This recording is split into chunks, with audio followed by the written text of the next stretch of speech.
Tout a commencé quand l'Institut du commerce vous raconte comment la co-construction favorise l'innovation.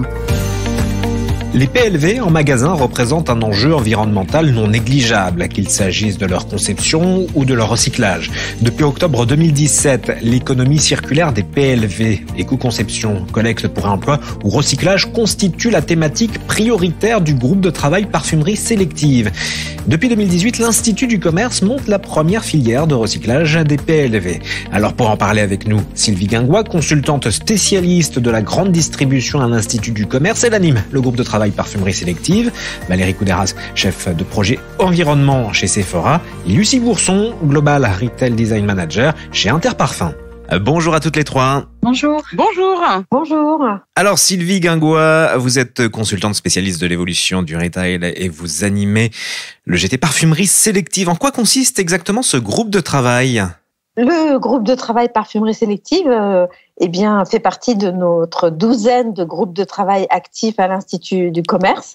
Celui-ci réunit bien évidemment les marques, les enseignes et également les fabricants de PLV qui nous accompagnent dans nos travaux depuis 2018, puisque dès 2018, le groupe de travail parfumerie sélective a souhaité inscrire à sa feuille de route et tout ce qui est éco-conception, collecte et recyclage des PLV, dans une optique déjà en 2018 d'économie circulaire.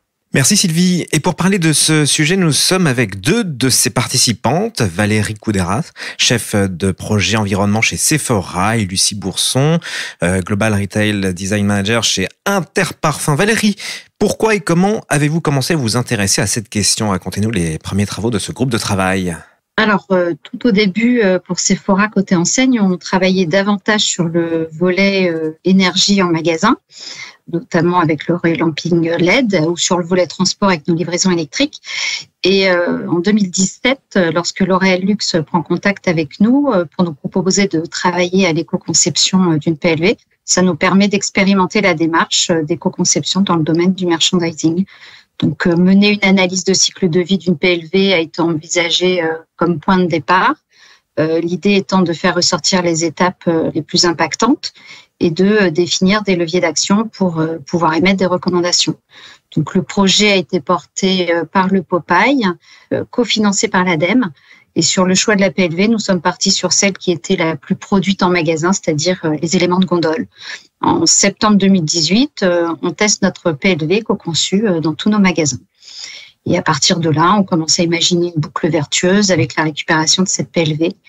En 2019, le groupe de travail de l'Institut du commerce nous propose un test pour le recyclage de ces PLV.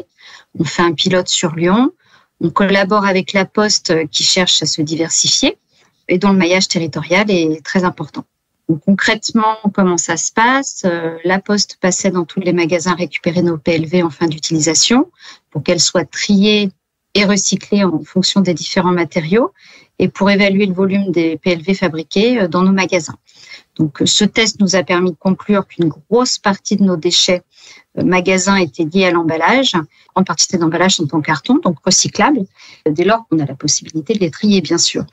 Maintenant, Sephora applique les principes d'éco-conception dans ses différents métiers, les produits de notre marque, l'offre des autres marques ou encore dans la conception de nos éléments de PLV, trade marketing, nos emballages e-com. On a fait des avancées très significatives et on continue sur notre lancée. Quelle a été la suite des événements, Sylvie ? Eh bien, en fait, on a l'impression que sur ces 4 années, on a avancé à grands pas.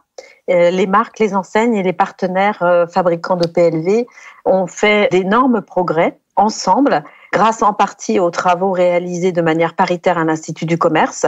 Et aujourd'hui, en 2022, nous travaillons en priorité sur les modèles de collecte mutualisée, de réemploi, réutilisation et location de dispositifs de PLV pour réduire encore l'impact des animations commerciales en magasin.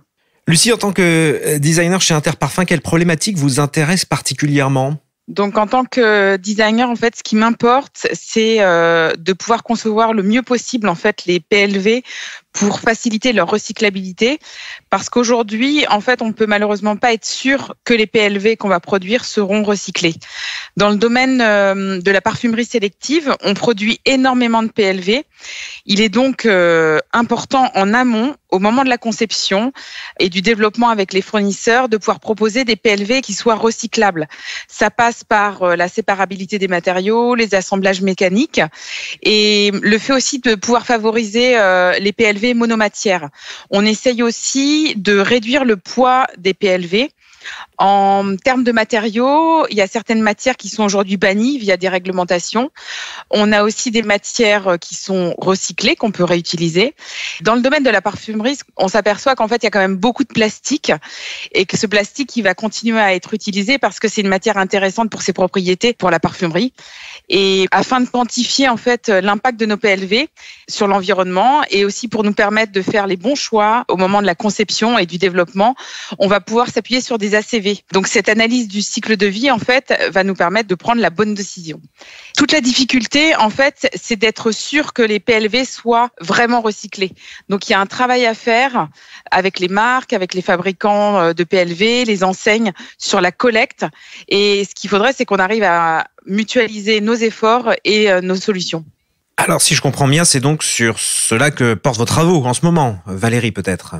Oui, depuis le début de l'année, on a réfléchi à la mise en place d'une collecte mutualisée des PLV dans nos magasins.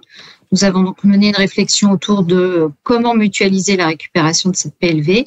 Un pilote est d'ailleurs en cours actuellement dans certains de nos magasins pour en évaluer la faisabilité et tester ainsi ce service multimarque. Le recyclage en fait des PLV, ça implique aussi la question de la valeur des matériaux qui représente de la richesse pour celui qui va le recycler. Donc comme le disait Valérie, les PLV elles appartiennent aux marques, mais en fait une fois sur le point de vente, la plupart du temps ce sont les enseignes qui vont avoir la charge de jeter ces PLV. Aujourd'hui, il y a certains fournisseurs qui proposent à leurs clients de gérer la reprise et le recyclage de leurs PLV.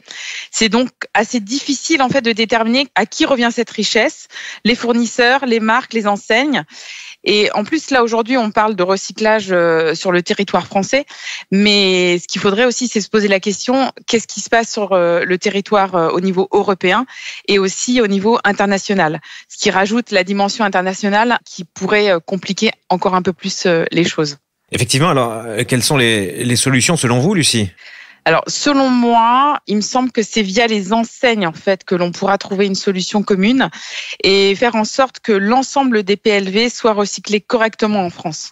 Alors, les réflexions sont donc en cours. Les marques, enseignes et fabricants de PLV se réunissent une fois par mois depuis plusieurs années sur ces problématiques. Que ressortez-vous de tout ce travail, de cette expérience de co-construction, Lucie ? En fait, on se nourrit les uns les autres au sein de ce groupe de travail. Il y a une synergie qui est vraiment très intéressante. On a toutes les informations à disposition. On est dans l'échange, même si effectivement on doit respecter un cadre. Chaque marque, enseigne en fait ou fournisseur a sa propre stratégie, mais on a un objectif qui reste commun pour tout le monde. Et en plus, Sylvie de l'Institut du Commerce, elle arrive en fait à créer des passerelles entre les différents groupes de travail pour nous donner les informations qui vont nous permettre d'avancer et d'aller vers le même objectif. Et vous, de votre côté, Valérie ? On se rend compte que le fait de réfléchir tous ensemble, fabricants, enseignes, retailers, nous permet de progresser dans le bon sens. Donc pour avancer, Sephora est très ouvert à la collaboration avec toutes ces parties prenantes. Il faut dire également que la réglementation environnementale de plus en plus contraignante nous incite assurément à nous mettre en ordre de marche. Donc également, l'engouement du consommateur pour toutes ces questions environnementales et sociales nous permet aussi de faire bouger les marques qui nous rejoignent. Merci à toutes les deux. Ma dernière question est pour vous, Sylvie. Sur quoi ont porté les tout derniers travaux du groupe de travail ? Eh bien, comme l'a rappelé Valérie, nous avons travaillé depuis le début de l'année sur la collecte mutualisée. À la rentrée de septembre 2022, nous ferons le point sur les tests en cours ou à venir pour que justement les enseignes, les marques et les partenaires puissent bénéficier de ce retour d'expérience.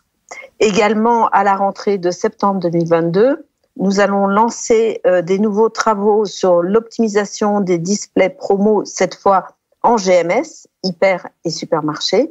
Et bien évidemment, nous allons travailler là aussi avec les marques alimentaires et d'hygiène beauté, entretien de la maison. Et nous allons travailler également avec les enseignes alimentaires, les logisticiens pour le transport des displays et également les fabricants, sans doute, pour trouver un nouveau modèle qui puisse s'adapter à l'activité des GMS. Nous profiterons bien évidemment des grands enseignements et des guides de recommandation publiés par le groupe de travail parfumerie pour aller plus vite. Merci à Sylvie Guingois, consultante spécialiste de la grande distribution à l'Institut du commerce et qui anime le groupe de travail parfumerie sélective. Valérie Couderas, chef de projet environnement chez Sephora et Lucie Bourson, Global Retail Design Manager chez Interparfum. Après un an de travaux et consultations d'experts, le groupe de travail parfumerie sélective publie en janvier 2022 le guide de recommandation pour une utilisation durable des écrans en magasin que vous pouvez retrouver sur le site de l'Institut du commerce. À très bientôt pour vous raconter une nouvelle vraie aventure visant à co-construire le commerce de demain.